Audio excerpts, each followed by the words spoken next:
to Moms in Paradise, where we swap stories, drinks, share laughs, and remind ourselves that paradise isn't a place. It's a mindset. I'm Glenda. I'm Sharika. I'm Najila. I'm Georgette. And welcome to Moms in Paradise podcast. And welcome back to Moms in Paradise. Hi guys. Today I am your drink mistress. And we are doing everything that is quote unquote healthy. We have healthy wine and healthy iced tea. As you know, it's February month. February. Yes.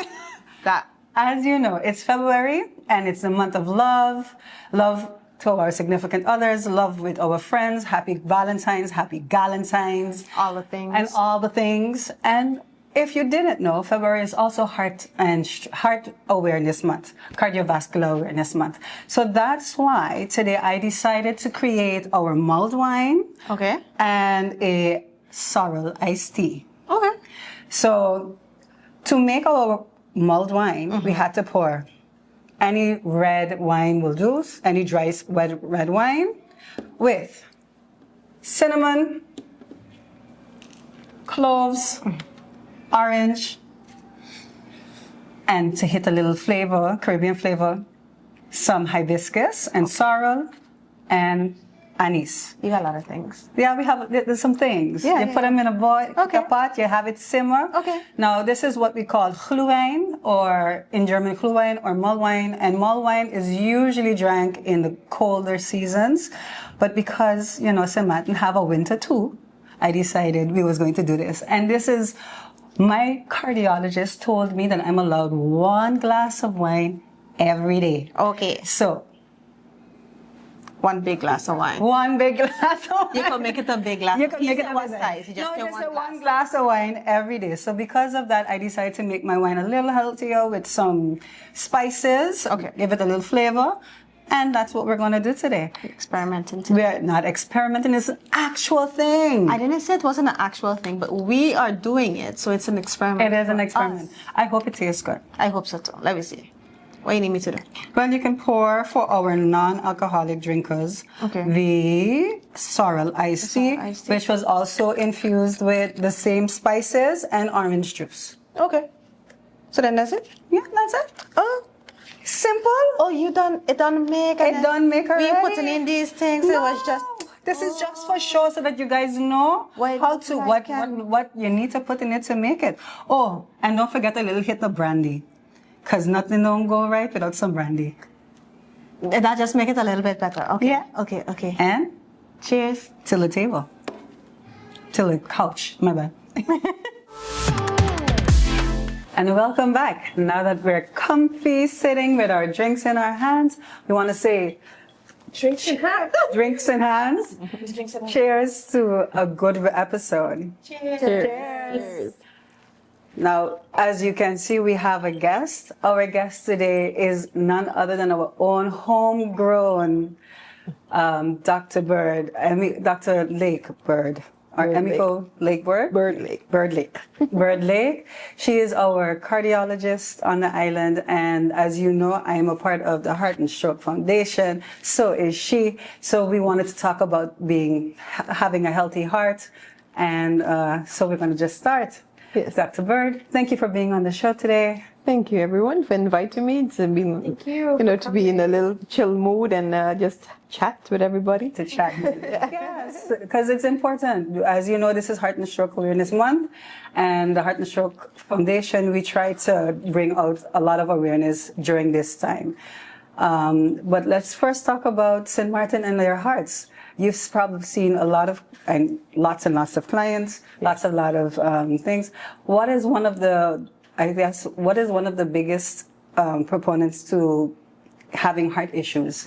Well, I think here in St. Martin, and I think in the entire Caribbean as well, we high blood pressure, hypertension, diabetes, and actually people not adhering to the advice that is given, or not even listening to family members, in the sense that, when you ask your family, do you have high blood pressure? Then it seems like your aunt, your uncle, everybody has it, your grandmother, your great grandmother. Then it's also likely that you may also get high blood pressure. But then they're still not really paying attention to it. It's like, or even that the physician say, well, you know what, you're too young and to be treated. And if we're looking at right now, some of the youth, when you go on schools, they're obese and they have high blood pressure. So we see a lot of high blood pressure, and also a lot of patients are referred to us with high blood pressure because the high blood pressure has a direct effect on the heart. Yeah. A really direct effect. And then when you take treatment, it can go to the point that the heart stops functioning well. It gets wider, it gets thicker, and then the function, which we call the ejection fraction, goes down. But as soon as we start treatment and the patient becomes more compliant, they understand, why they're taking the medication, because that's another issue. Oh, but doc, do I have to take it for the rest of my life? I said, well, you already have changes, structural changes to your heart. And if you want that to improve, you're going to have to do something. You're going to have to take some kind of responsibility to treat the blood pressure, whether it's in first instance, lifestyle, changing lifestyle, making sure you eat healthy, making sure you move, and also reduce your salt intake. And there's always this whole thing about salt, and then they have now the Himalaya salt and the sea salt and everybody's salt. But it's all salt. But it's all salt. It's all sodium. What kind of salt you use? Not really, because it's sodium. It's all salt, it's sodium. Of course, the one is better than the other one, and not everybody needs to reduce their salt, but we eat very, very salty. Yeah. So is high blood pressure a direct, not cause, a direct result of eating too much salt? Is that it? Or One of the things. One of the things. Yeah, one of the major things. Of course, you have people who have kidney problems, who have sugar, diabetes, which then leads to affecting the arteries of your kidney, or destroying, the lining of the arteries, and cause kidney disease and all other things. Or sometimes when you have certain hormonal issues that can cause your high blood pressure to go. Pregnancy, for example, Preeclampsia, right? when you get preeclampsia or eclampsia, so there are different reasons that you can get high blood pressure. So of course, if after reducing the salt and you're really strict in your diet, but you still have high blood pressure, you also have to rule out if you don't snore at night and stop breathing at night, sleep apnea, for example. There are different causes that cause hypertension, but no matter what the cause is, if you don't treat the high blood pressure, then it will have a direct effect on your heart. So the hypertension, the diabetes, our overweight, of course, and what's killing us is inactivity. Yeah, so people who are not active, your job, if you're 24/7, 8 hours, 24/7, I'm 24/7. When you're 8 hours at the job and you're sitting the whole time, of course, that doesn't contribute to our activity. So you have to, you have your watch, time to stand, we have to make sure that we move as much as possible to get everything down. Yeah. So that's one of the direct effects, the diabetes, the high blood pressure, and of course, let us not forget the smoking. And then people think it's only cigarettes. No, it's also marijuana, it's also cigars, it's everything that you actually smoke. And the vaping is a major issue, doesn't really cause direct hypertension, of course, but it does influence your lungs and your condition, which can then, if your lungs are affected, your heart can become affected as well. So, everything that we're doing can relate to the heart. And then let us not forget just stress. Yeah. Major issue. Financial stress, emotional stress, psychological stress. It doesn't matter what kind of stress, that has an indirect cause and to heart disease, because your blood pressure goes up, your heart rate goes up, and you may not have. Normally, if you're de-stressed, your blood pressure is good. Yeah. But if you're at in a function like a prime minister or a governor or anything, actually, even a school teacher who in front of the 4th graders and the 5th graders and whoever, once you have that stress, it's a continuous increase of your blood pressure until you de-stress. Okay. So.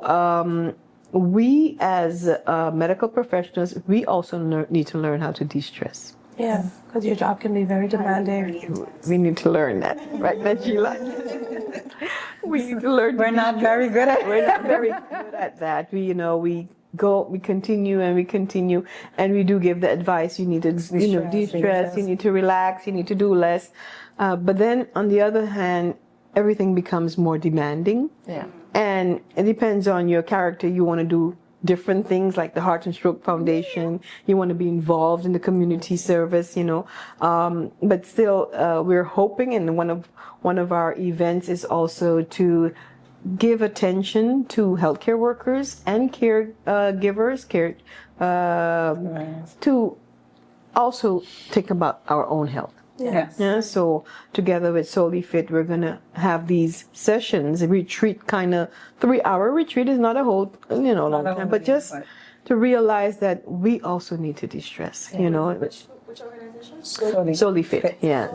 Yes. So on the 14th of this month, 14, 15, 14th, 15th, 16th. and 16th, Yeah. Solely Fit has graciously joined with our foundation to provide healthcare workers with just a couple of hours to work on fitness, mental health, and they're providing us with a vegan meal, I think. I'm not sure if Vegan it's vegan, but snacks. anyway, a special chef who's cooking Special something.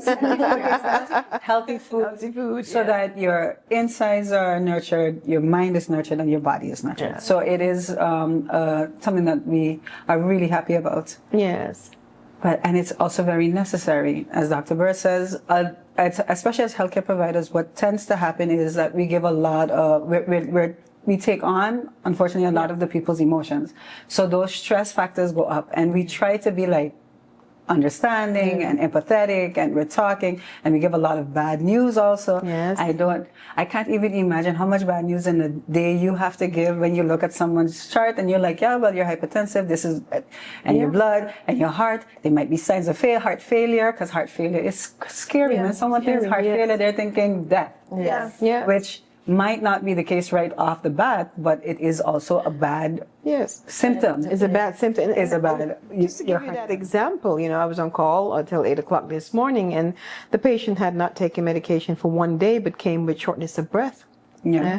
Blood pressure is 240 over 138. I mean, ridiculously high. That is high. But that has a direct influence on your heart, and you can go in acute heart failure. Yeah. So understanding these things, is important. And we're going to be talking on the 6th of February about cancer and heart failure. And then, why that combination? Because cardiovascular disease is the number one cause of death, and cancer is the second. Yeah. And they're linked. Some of the treatment that we give to cancer patients, and it's not every type of cancer, but certain cancer treatments, you need certain medication, which is new developed, but it does have side effects. And one of the side effects can be that it can hurt the heart. Yeah. And cause and damage the heart, actually. And sometimes it's temporary. So when you together with the oncologist, make a plan, a care plan for the patient, you can decide, maybe we skip the next chemotherapy, or we reduce the dose, and then we follow up and see if the heart improves. So together we make a plan for the patient. And so for me, it was the time, because we're seeing so many people are getting cancer. Yeah. Cancer is to a certain extent preventable. Heart disease is preventable, but yet I'm sure you have somebody in your family, or even in your friend, in the community, that who's suffering from that, or who died, or who have survived, and then you see that they survive cancer, but then they die of heart failure, for example. So I really had a desire to talk about it, and not only that, because when you're having illnesses that may lead to death, how do you decide what you want? Yeah. How do you let your family know, this is what I want? Well, you know what? I don't want the chemo. What does that do to you as a person? But what does it do to your children, to your husband, to your wife, when you make that decision? Yeah. And understanding why somebody makes that decision is important. Understanding that, if I take this may happen, but if that happens, then we do that. So making an advanced care plan. Yeah. You know, how many times do you talk to your parents and say, what is your favorite song? No, I asked my husband, I was like, what, you want me dead? No. But I would like to know, in case of anything happens. You know, you guys are much younger than I am, but I don't feel it's that much. I already hit the 50, yeah? So, so a little bit, you know, but sometime in your life you're going to encounter death. How do you deal with it? Yeah. Several times. Yeah. We have parents, you have some even may lose their child, you know, and you have so many things that you have to deal with, which gives stress as well. But my question is that I want to, because, you know, when I first came back, you, in the Netherlands, as soon as you hit the emergency room, they ask to sign a policy. Do not resuscitate or resuscitate. Yeah. You know? So when I first came here, I went to the ER, okay, this patient, okay, what do you want? You know? They're like, whoa, taboo. You cannot talk about that. Yeah. But if you're in such a situation where you know that, and especially if you made a decision, I don't want any further treatment, it's important to discuss what happens to me. I mean, what do I want if my heart stops? Yeah. Do I want to die together with my family at home, or do I want to be in a hospital room alone? Yeah. Let's not make it pessimistic, but this is what I want to talk about. It's important that we have these conversations with each other. It's important that we realize that life is not unending, and there comes a moment that it stops, but how do we want to go? Yeah. What decisions do we want to make? But yet, still ask the community to learn to do basic life support. Yeah. That if somebody drops dead, that you know what to do. You know, so I don't want to be negative at all. I just want you to be prepared, be aware of what is possible, be, you know, confident in what do I want. Let's say you get breast cancer at this point in time. What do you want? How do you see life? Because it changes your life. Yeah. When you get heart failure, become a heart failure patient. When you become a cardiac patient, it's a life-changing event. I don't think I know anything different.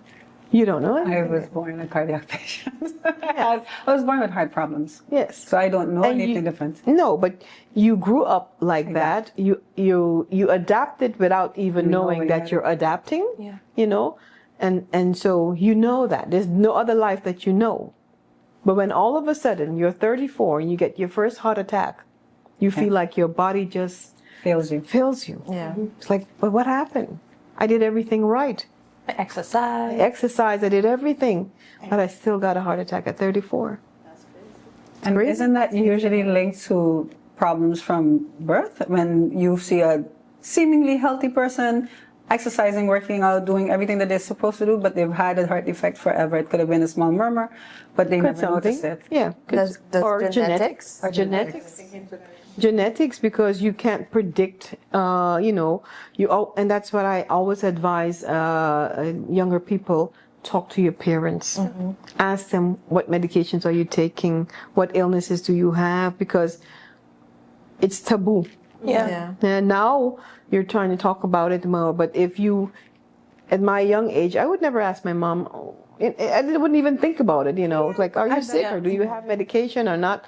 Okay, you're different. You grew up with a congenital heart disease in the sense. So you were always faced with the fact that something you're born was with different. was different, Was different. and that you may have to take medication or not medication. That's different when you grow up like that as a young child, but still feel like, hey, I'm different. Yeah. You know?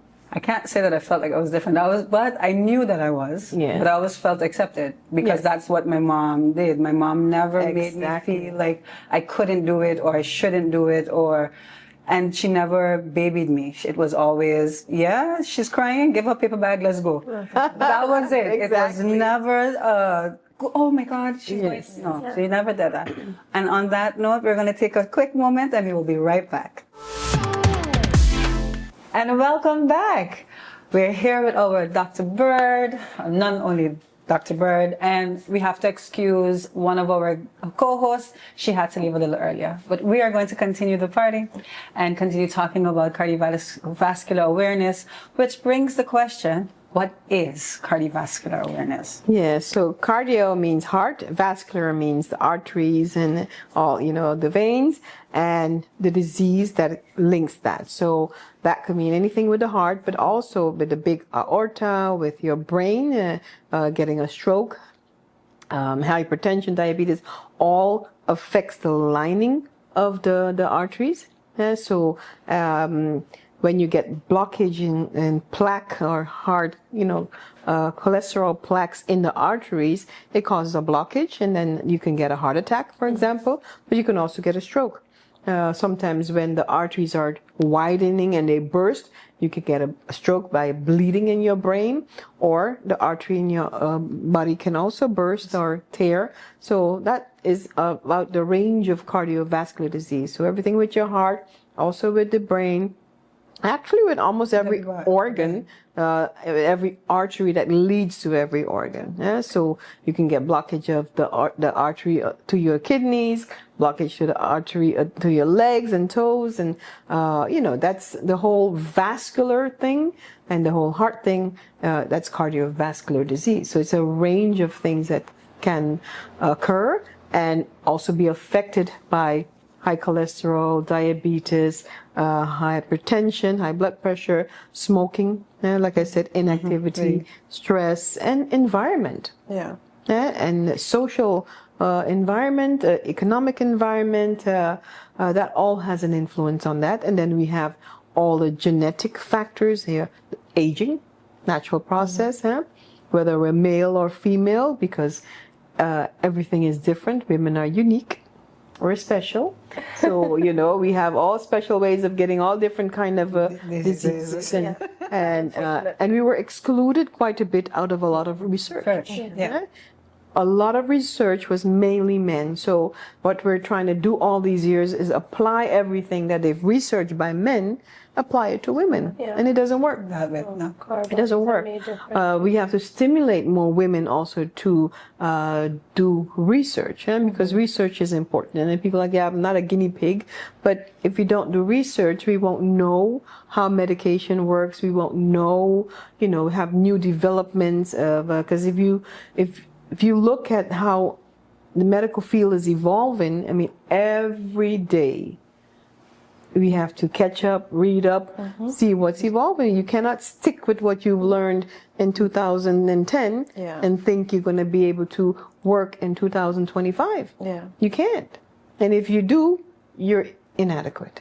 You should not. Because everything evolves, and we have to keep up. That's why we have to go to schooling. We have to make sure we keep up. And then you have all the patients who Google. And AI, so they put in the symptoms, and AI tells you have this, this, and this. You need to check this and this, and then they print it out and they come. It's like, okay, and what now?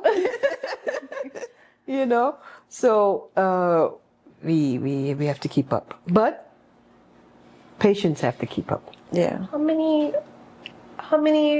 persons? Well, I won't say persons. How high is the percentage of heart diseases we have on the island? And if you know and have a ballpark figure of... Yeah, I don't have the ballpark figure because we're still busy with collecting the data. It's very difficult to collect data. CPS did a survey recently where you can see how many people have high blood pressure, but I can tell you quite a bit. Yeah. Quite a bit of people have high blood pressure, diabetes, overweight and obesity is a global issue. It's not only a Caribbean issue. It's not only within the adults or what they say, the older people, but it starts with our youth. Yeah. So, and that's something that we have to concentrate more on. So that's why the Heart and Stroke Foundation is also, last year we did that. We did that in the elementary school. And this year we're going to go to 2 high schools and also give lectures. Because they need to be aware of what is going on and what they're facing. And of course, with Trump, we don't know what we're facing, but, need to be aware. Awareness is the key, actually. And prevention, actually, is the key. Is key. Before I forget, and not access again. Yes. How concerned should someone should be if they have a lot of diseases in Their family. their in the family. Yeah. So, if you know that you have high blood pressure, diabetes, you have cancer in the family, ask them exactly. Go back to generations and who has it, because it is linked to genetics. Yeah. And then you need to know, okay, what is my chance of ever developing that? And you can kind of look at it and see, okay, is it only by the men? Is it only by the women? Or what exactly is it? Of course, if prostate cancer as a female, you won't be able to get it. But, is there breast cancer? Is there ovarian cancer? Those things. So the moment that you are old enough to realize that, hey, I may be affected, is actually the moment that you should be going to the general practitioner and say, listen, in my family, this and this, this is my family history. How can I prevent me from getting any one of those? Huh? So you start off with asking to measure your blood pressure, look at your sugar levels, look at your cholesterol levels, especially if that is in the family. You do that by a blood test, of course, and measurement of your blood pressure. You don't necessarily have to see the cardiologist or the internist, but it starts by the general practitioner. And what the CPS is starting with, which is the Collective Prevention Service, is trying to put a nurse in the general practitioner office who looks at cardiovascular risk management.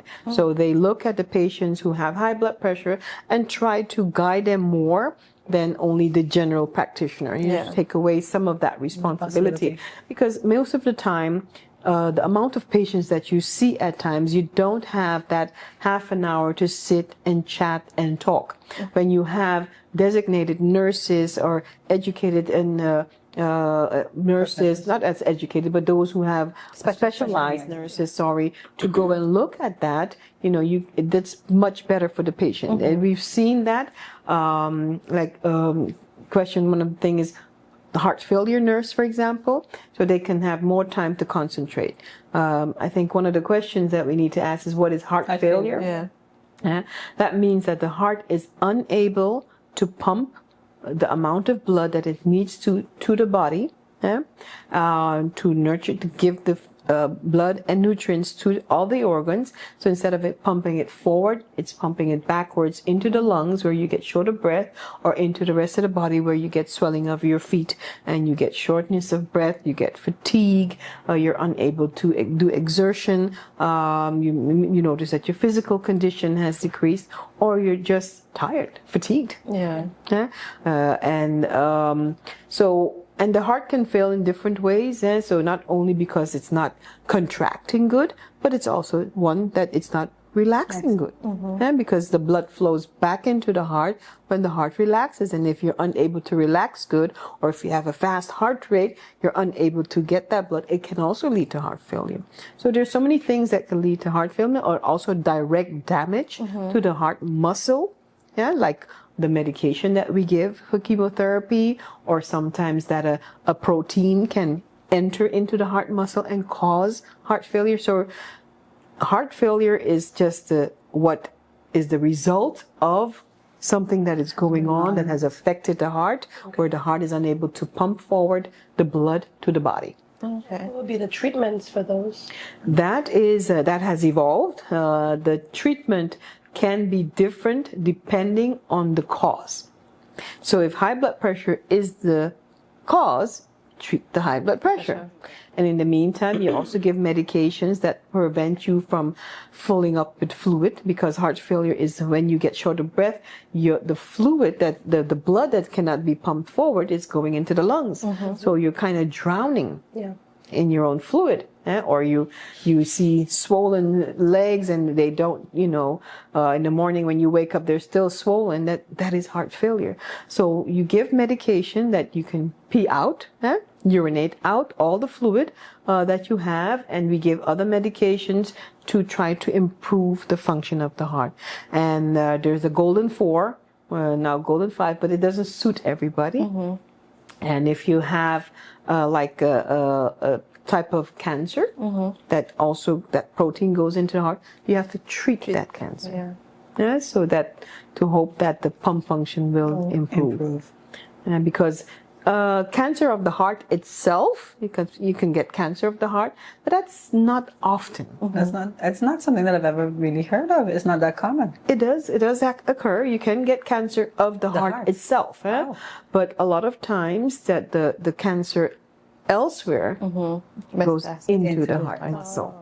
Grows into the heart, for example, and then it affects the heart in that manner. And so it's linked, and we know that people who have heart failure use particular medications as well, and they are also, because of the same with cancer and with heart failure and with heart disease, inflammation in the body is a big issue. So those two same things affect your heart and can give you a higher chance of cancer as well. So not only does cancer treatment lead to heart failure, but the heart failure patients themselves, they have a higher risk of getting cancer.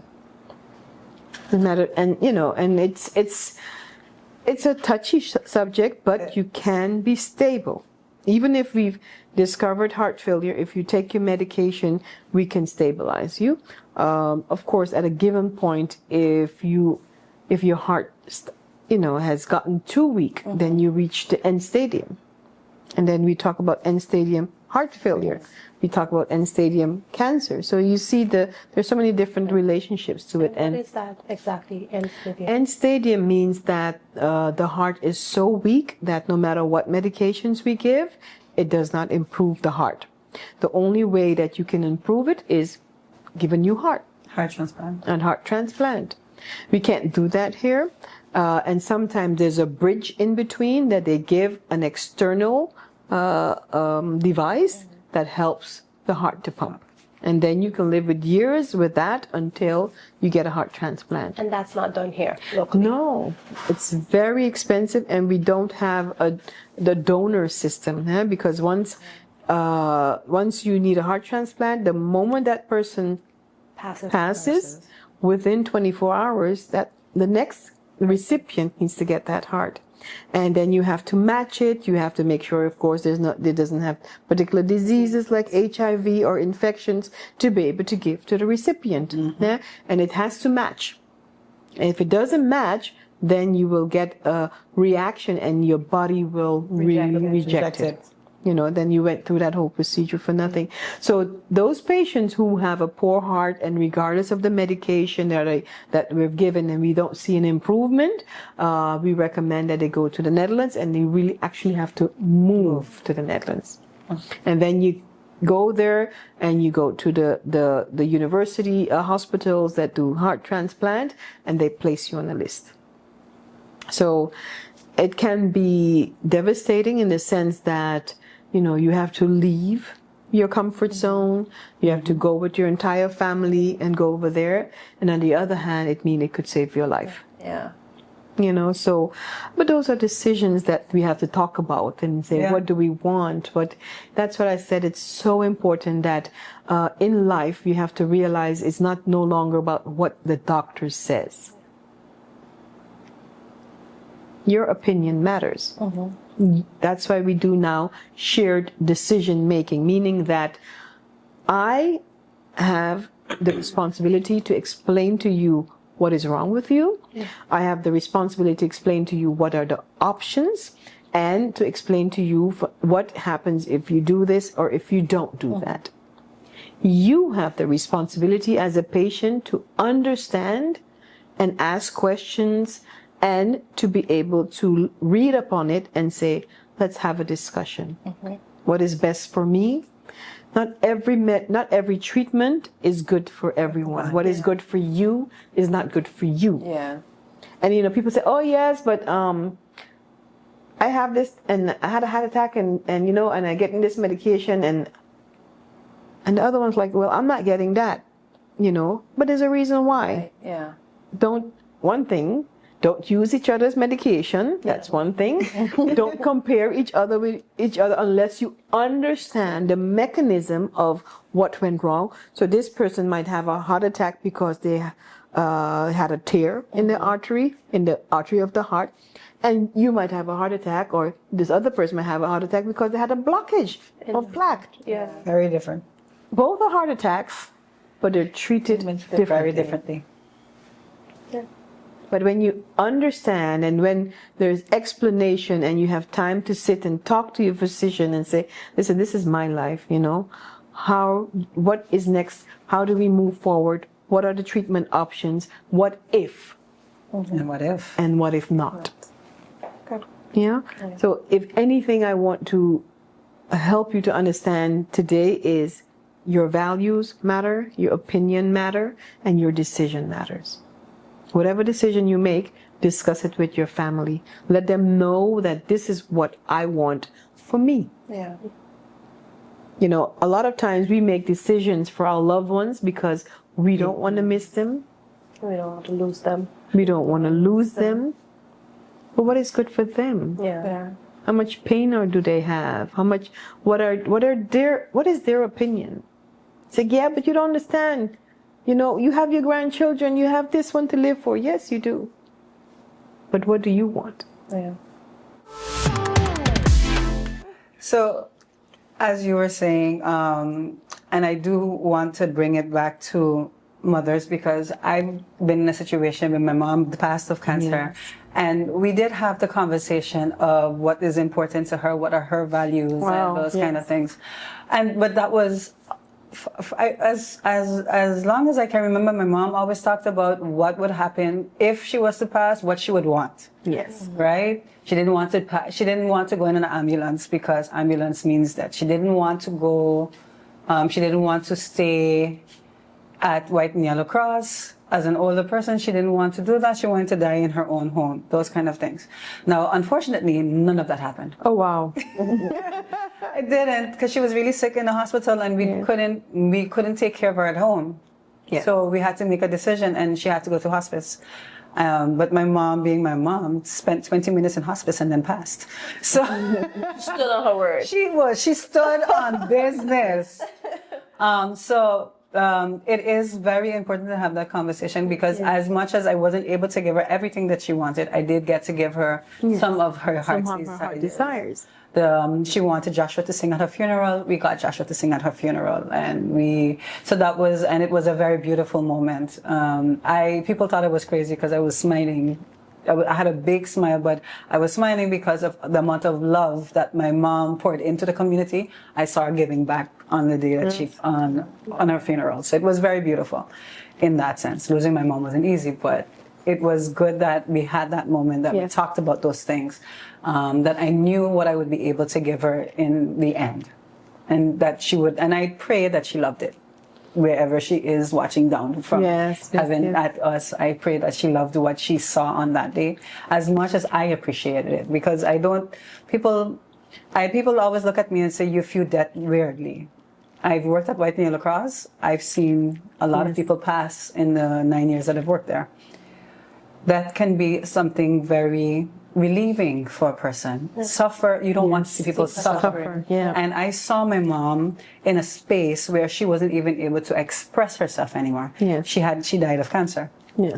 And at the end of the day, what took her out was the fact that her heart stopped. So the connection with cancer heart is it's there. And it was important for me that I was still able to give her the things that she wanted. At least some of the things that she wanted. So in bringing that back, I will say that it's important to have that conversation with your parents, your moms, but also as you grow up, have that conversation with your children. My children know what I want already, so. Yeah? What they don't understand, but I have that conversation. Yeah, but it's important. And this is such a strange circle, because her mom, so I was going to Old Pondside School, My mom was her teacher. That was my teacher. And she had an impact on my life at that time, because when I first came back from Suriname, how much time we have, but the first thing, I couldn't speak English. I was only speaking Dutch. And then when I was in the 6th grade, I was supposed to, I passed for sundial. And my mom and her mom was like, no way, this is not. I was only 10. So I stayed back in the 6th, and I passed for HAVO after I learned English because they saw the potential in me. Yeah. And I'm grateful to my mom for that, and I'm grateful to her mom. It was always my favorite teacher, that she has a special place in my heart as well. So, because people can have impact on your life, and it's important for children to know that they are special, ma'am. And like, what did I do when I was studying? I already had my son, and then when I finished medicine, he was 6, and I was like, okay, I'm going to take a year off, and I'm going to carry him to school. I'm going to pick him up, and he loved it, and I said, I'm going to put my study on hold because he needs the attention. Yes. I went brain dead after a month. I was like, I'm not the housewife.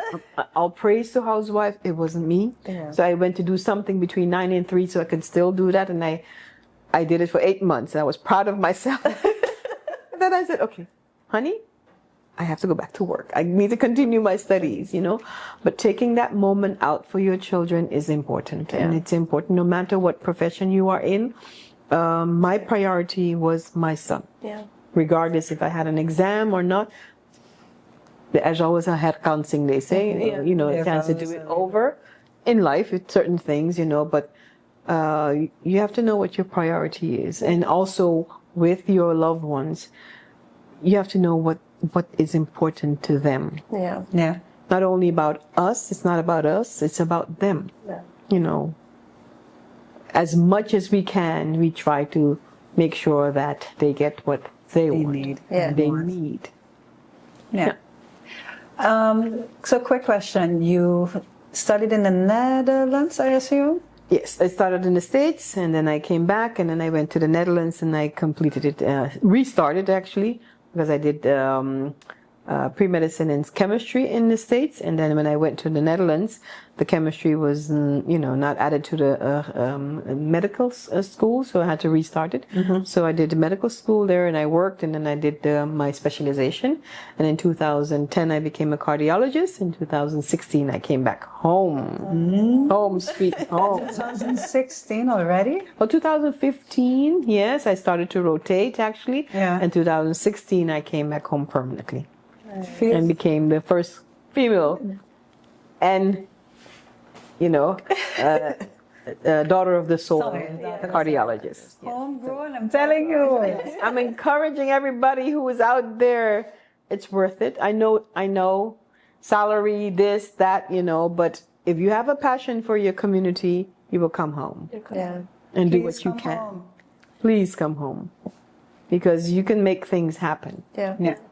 It's not only about, having a fat bank account. It's about what can I give back, To my community. To the to community that gave to me. improve it and, develop it. And so doing this is for me a pleasure. A pleasure. And it has been a pleasure to personally have you as my doctor Yes. and work with you outside of that and have you here on our show. Thank you. So thank you for coming. Yes. Thank you for sharing. Yes. Just want to quickly tell you guys that the Heart and Stroke Foundation is having their awareness month this year. We're having cardiovascular awareness month. On the 6th, we will be having our We're Red Day. We're Red Day Mona Lisa. and at Mona Lisa, and it starts at 6:30. 6:30. On the 14th, 15th, and 16th, we invite all our healthcare specialists, healthcare providers to come out and join us with Solely Fit and have a wonderful mental health, body, physical health rejuvenating moment. On the week after, 21st, we on have the a 21st? community. Yes, most likely. We don't have the location right now. I'm waiting on somebody, but we'll let them know. And on the 28th, we're having the walk and swim. On the 28th is Yes, 28th. Yes. It's going to be $20 for t-shirt and breakfast, but it's really for the awareness. It's fun. We usually have a great outcome. 5 o'clock in the morning. So- We start by Raoul Village and then We end at Bel Air. end up at Divi. Divi. Divi. Yes, we end And at then we do Divi. the swim. We do a swim. It's cold, but we swim. It rejuvenates your skin, sweetheart. Keep your skin young. For you. I believe the walk will be the breeze blowing in. Yes. But The thank socials. you. Yes. The socials. Help me with the socials because I never remember. Okay, we can be. You can find us on YouTube, Instagram, Instagram, and Spotify. Spotify, Facebook as well. Moms in Paradise podcast. And you can also reach out to us where this one is going to give me a little stumper via email, Yes. which is, momsinparadiseXSM@gmail.com. there you go. Please reach out if you have any questions about anything when it comes to, and especially now with the Cardiovascular Awareness Month, if you want to know where we're going to be, what we're going to do with the Heart and Stroke Foundation, please reach out to us, but also reach out to the Heart and Stroke Foundation on I think we're on Facebook. Yes. We're also on Facebook. So again, we want to thank you for being here. Yes. And thank you for sharing about heart and stroke, heart diseases. Thank you for all the information that you've given us and giving us a little piece of your life. Yes. What you've done for your son, because I think that is also important, being able to take that time out to spend with your child. We don't want to feel guilty as parents, and taking those moments for our kids is very important. So thanks for sharing that mom moment with us. And we encourage you to come out and join our community and share your mom moments with us. Thank you from the Heart and Stroke, from the Moms in Paradise, and we'll see you next time.